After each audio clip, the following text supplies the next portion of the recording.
Welcome back. We start our news bulletin from COVID-19 pandemic as the number of infections globally is nearing 1 million with over 47,000 deaths. In the UK, over 560 people have died, while in Spain, over 860 patients lost their lives in a day. The US has reported a record 884 deaths in 24 hours, while infections in the country have risen to over 213,000. Latest updates in this report. As the coronavirus pandemic shows no signs of abating, Italy, Pakistan, and Rwanda have extended the nationwide lockdown in their countries. Responding to medical equipment sent by Russia, U.S. Secretary of State Mike Pompeo says the world has to work together to defeat the common enemy. But despite the growing number of infections, President Donald Trump is resisting calls to issue a national stay-at-home order. I am looking at hotspots. I am looking where flights are going into hotspots. Some of those flights I didn't like from the beginning, but closing up every single flight on every single airline, that's a very, very, very rough decision. But we are thinking about hotspots where you go from spot to spot, both hot.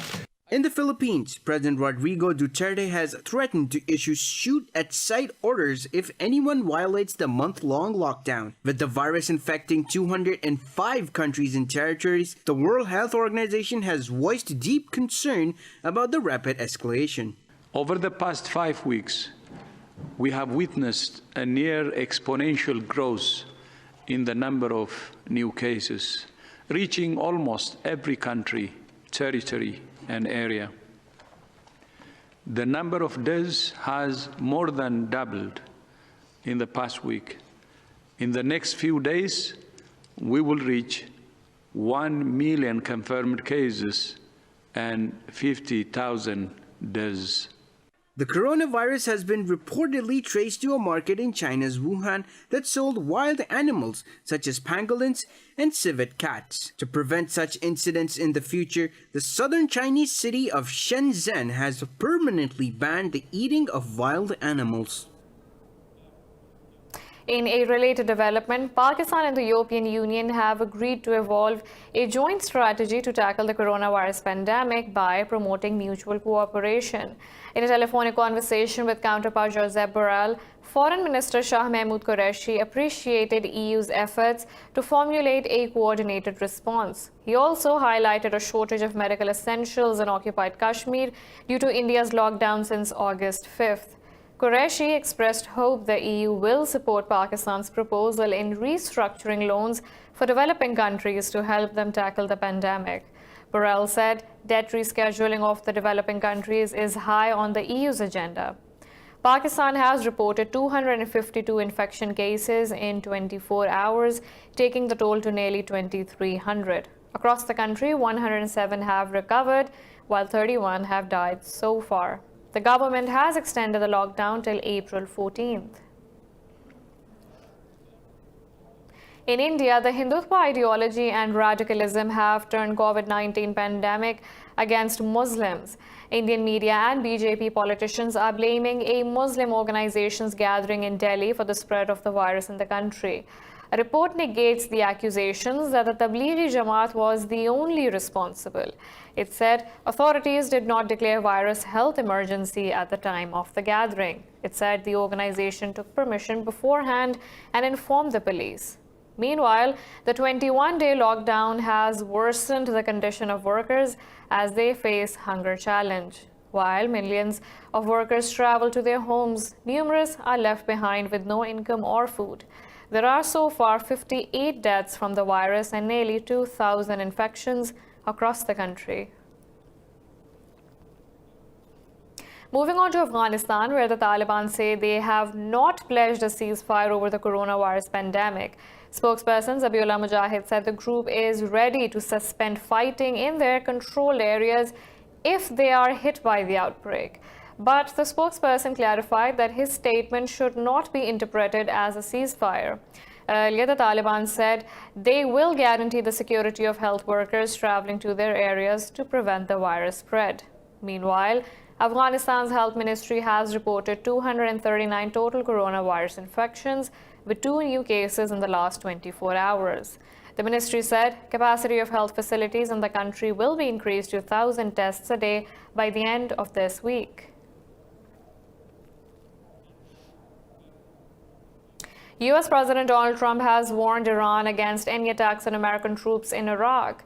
In a tweet, Trump said there is information suggesting that Iran is planning an attack on U.S. assets in Iraq. He said Iran and its allies will have to pay a heavy price if that happens. This comes after Iran criticized the United States' deployment of the Patriot air missile defense system in Iraq. Some 7,500 foreign troops are in Iraq as part of the U.S.-led coalition helping local troops fight ISIS. Meanwhile, U.S. Secretary of State Mike Pompeo says all Iranian diplomats are agents of terror. He says they have conducted multiple assassinations and planned bombs in Europe over the past decade. Pompeo said reports of Iranian envoys involved in Masoud Molavi Vardanjani's killing in Turkey are disturbing but fully consistent with their assignments. Earlier, Pompeo called it another tragic example in a long string of suspected Tehran's assassination attempts of Iranian dissidents. In 2019, Vardanjani was shot dead in Istanbul on November 14th, a year after the Turkish officials said he left Iran. A Turkish police report said Vardanjani had an unusual profile as he had worked in Iran's defense ministry and was a vocal critic of the authorities. Iraq's Hezbollah has warned the U.S. over the deployment of Patriot air missile defense system in the country. In a statement, spokesman Mohammad Mohaib said Kataib Hezbollah will respond fiercely against Washington's stupidity. Mohaib said the U.S. plans to extend its military presence in Iraq by mobilizing and launching a psychological war. He said U.S. military activities can lead to instability in the region. The spokesman said Washington will face Iraqi people's resistance against the acceleration of offensives. Iran has also criticized U.S. deployment of Patriot system in Iraq, saying Washington is leading the Middle East to disaster. Turkey says it has killed 14 militants of the Kurdistan Workers' Party in northern Syria. The defense ministry says the fighters were killed during Operation Euphrates Shield in the region. The ministry said it will not stop the operations against militants in the region. Tensions have escalated in the region since the Kurdish militants killed 2 Turkish soldiers last week. Since 2016, Turkey has launched a trio of operations across its border into northern Syria. Ankara holds the fighters responsible for the deaths of some 40,000 people in a 30-year conflict. More from the Middle East. Syria says Turkey-backed rebels are violating the Idlib ceasefire agreement between Ankara and Moscow. State media said the rebels fired several rocket shells in Sarakeb city and northwestern Idlib countryside. It said the rebel forces fired artillery shells from Al-Mastouma town. State media said the rebels have breached the cessation of hostilities agreement several times since it came into effect on 6th February. Last month, Turkey and Russia reached a ceasefire agreement and agreed to start joint patrolling on a key border highway. Ankara and Damascus exchanged multiple blows before that, killing hundreds on either side. A Palestinian youth has succumbed to his injuries inflicted by Israeli troops last month in the occupied West Bank. Palestine's health ministry said the victim was hit in the head with a rubber-coated bullet. On March 11th, Israeli forces opened fire on hundreds of people protesting against encroaching settlers at Mount Alma. The firing killed a 15-year-old Palestinian, while 112 others were wounded. Israel's military claims that it was responding to 500 Palestinians burning tires and hurling stones at them. The UN aid agencies Qatar, Turkey have started assistance programs for Palestinians amid COVID-19 pandemic. The United Nations Relief and Works Agency for Palestine Refugees has resumed the distribution of food aid in the Gaza Strip. The agency is directly delivering food to the homes of refugees. It said the step has been taken to ensure refugees' safety over the pandemic. Qatar's Committee for the Reconstruction of the Gaza Strip has also started distributing $100 to 100,000 Palestinian families each. Meanwhile, Turkish-Palestine Friendship Hospital in Gaza has begun operations in an effort to curb the coronavirus. Palestinian Authority spokesperson said the resumption was made after a telephone conversation between the presidents of both countries. The United Nations says the coronavirus pandemic will plunge more than 8 million people in the Arab region into poverty. In a statement, the UN's Economic and Social Commission for Western Asia said 2 million more people in the region could become undernourished. It said with today's estimates, over 101 million people in the region would be classified as poor and 52 million as undernourished. It also called on Arab governments to ensure a swift emergency response to protect their people from poverty and food insecurity. Earlier, the UN warned that the coronavirus pandemic could wipe out nearly 2 million jobs across the Arab world this year.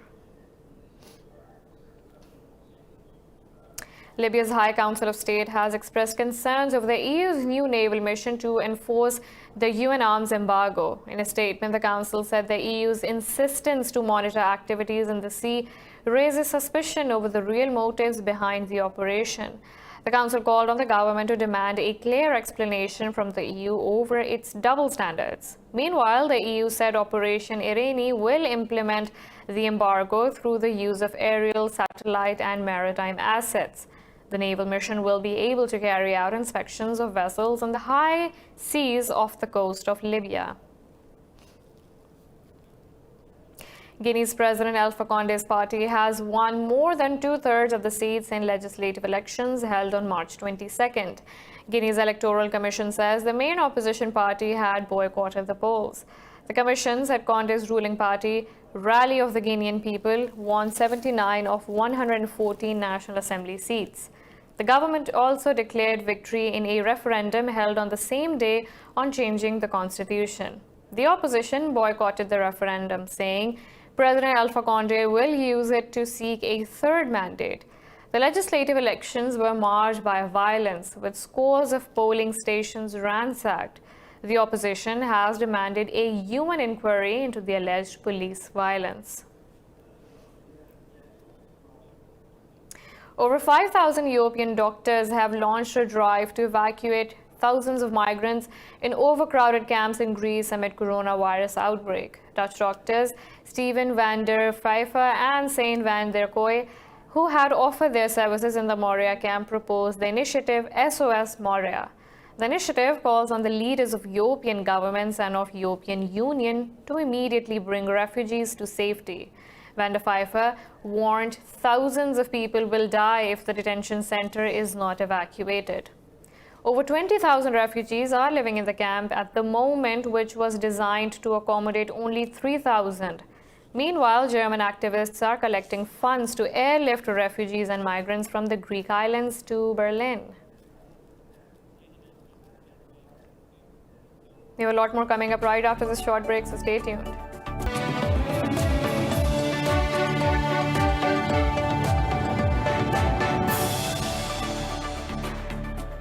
Welcome back.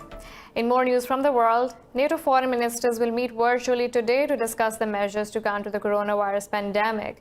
Speaking in Brussels, Secretary General Jens Stoltenberg said the response to COVID-19 will be the top agenda for the meeting. He said the meeting will address the measures NATO and allies are currently taking in the crisis. Stoltenberg said the ministers will also discuss using the bloc's military capabilities to contain the pandemic. He said the NATO's Disaster Relief Coordination Center requested to hold this meeting.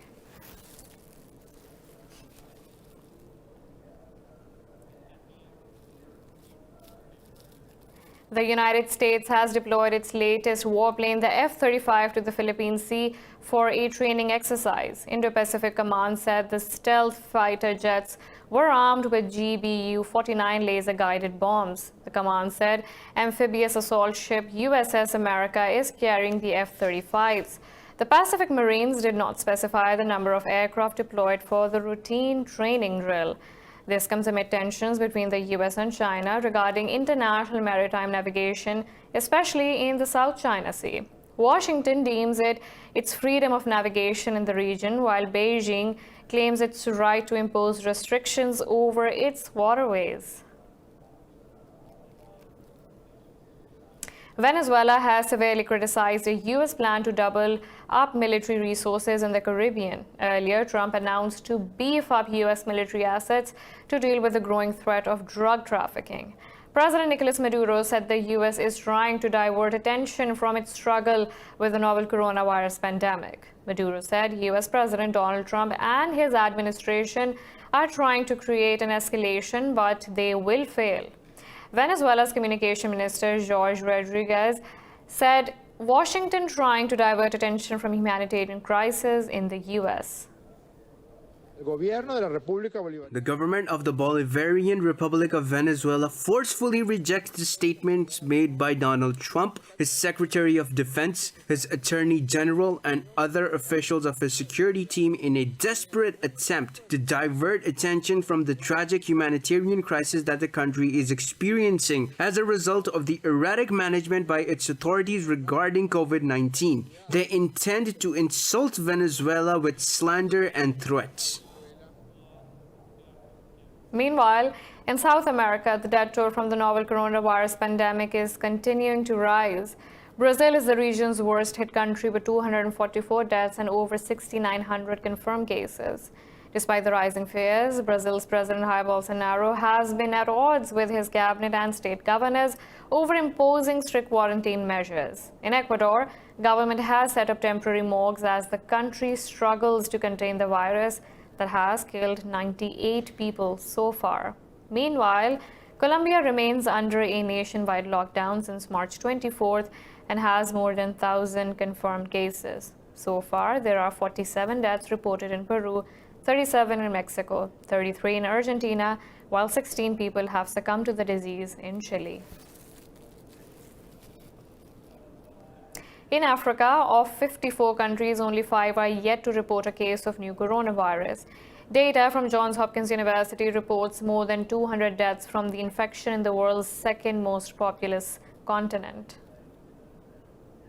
Johns Hopkins University says so far, only Comoros, Lesotho, Sao Tome and Principe, Malawi, and South Sudan have yet to confirm a case of COVID-19. More than 200 people on the world's second most populous continent have died from the virus. The casualties include former President of the Republic of Congo, Jacques Yombi Opango, and Somalia's former Prime Minister, Nur Hassan Hussein. At least 5,820 people have been infected, with 441 recovered from the virus. WHO said only 2 countries could carry out tests at the beginning of the outbreak, but now 47 countries can perform it. To help the continent cope with the pandemic, Ethiopia's Prime Minister Abiy Ahmed called on G20 countries to extend Africa a $150 billion aid package. Now, this could be a possible breakthrough. Scientists in Australia have begun testing 2 potential coronavirus vaccines in milestone lab trials. The World Health Organization has cleared the vaccines made by Oxford University and US company Inovio Pharmaceutical for animal testing. Australia's National Science Agency will assess if the vaccines will be safe for humans. China said it will also test a possible COVID-19 vaccine abroad to carry out large-scale trials. It said military scientists have been working on a vaccine, and the results of the first-stage clinical trials will be announced later this month. Russia is also testing 8 existing and 22 newly developed drugs to determine whether they can combat the new coronavirus infection.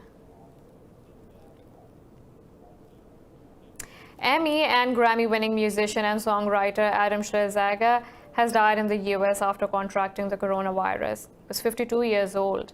The deceased was known as a founding member of the 1990s pop rock band Fountains of Wayne. Schrager had been on a ventilator for several days in New York. He was nominated for 10 Emmys for writing comical songs for several shows and won 3. He was also nominated for an Academy Award for writing the title song for the 1996 movie That Thing You Do, written and directed by Tom Hanks.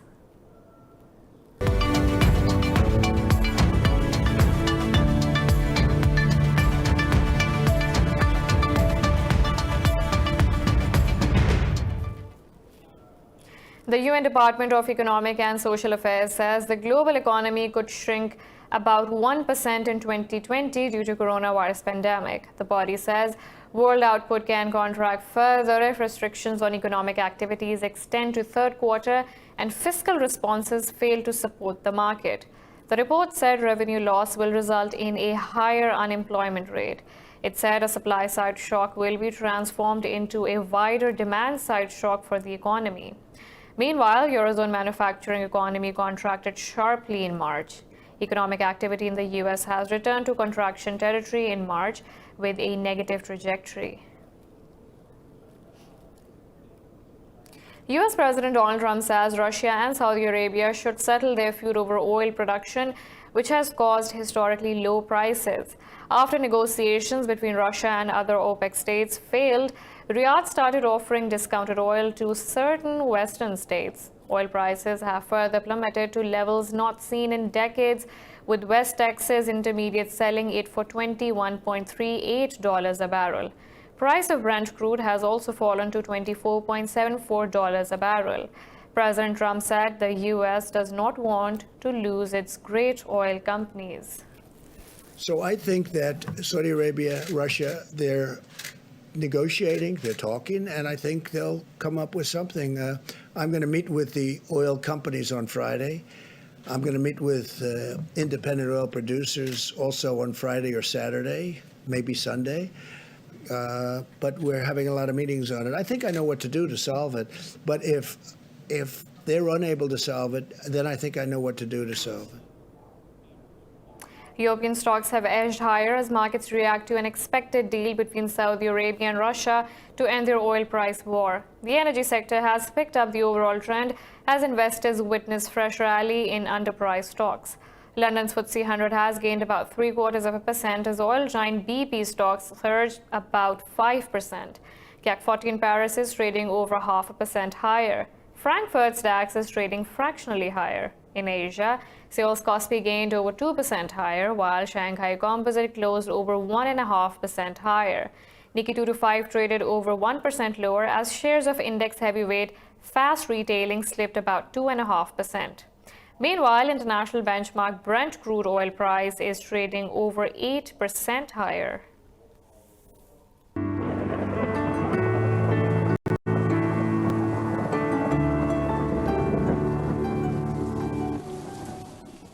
Now let's look at the weather from around the globe.